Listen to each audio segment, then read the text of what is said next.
கண்ணை கவரும் வண்ண விளக்குகள், LED TV, 6 track audio system என திருப்பூரில் அரசு பஸ் கலக்கி வருவது பயணிகளிடையே உற்சாகத்தை ஏற்படுத்தியுள்ளது.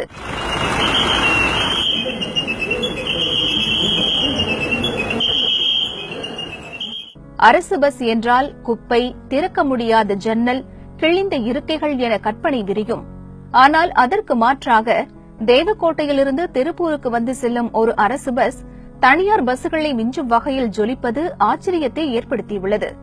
தேவக்கோட்டையிலிருந்து புதுக்கோட்டை, திருச்சி, கரூர் வழியாக திருப்பூருக்கு இயக்கப்படும் இந்த பேருந்தில் 2 LED டிவி, DVD, 8 இடங்களில் ஸ்டீரியோ வூஃபர் பொருத்தப்பட்டு சினிமா திரையிடப்படுவதால் தியேட்டரில் படம் பார்க்கும் அனுபவம் பயணிகளுக்கு ஏற்படுகிறது.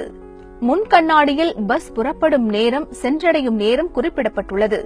பஸ் சக்கரங்களில் கிளாசிக்கல் வீல் கப், 4 புறமும் அலங்கார வண்ண விளக்குகள் பொருத்தப்பட்டுள்ளன. பஸ் புறப்படும் போது விளக்குகள் அனைத்தும் ஒரே நேரத்தில் ஒளிர்ந்து அனைவரையும் திரும்பி பார்க்க வைக்கிறது.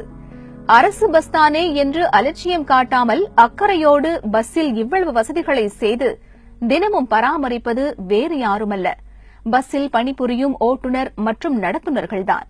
டிக்கெட் ரொம்ப சிரமப்பட்டு ஏற்றுற மாதிரி இருந்துச்சு.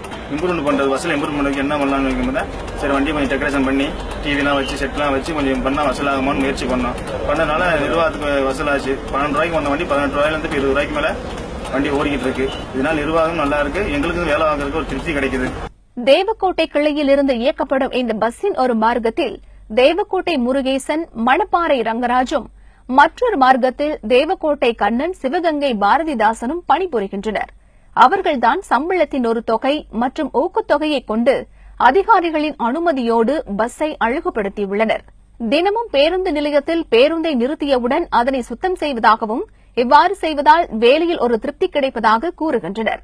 அரசு பஸ் பளபளவென காட்சியளிப்பதால் பயணிகள் எண்ணிக்கை அதிகரிக்கிறது என்றும், இந்த பஸ்ஸின் வருகைக்காக காத்திருப்போர் ஏராளம் என்றும் அவர்கள் தெரிவிக்கின்றனர்.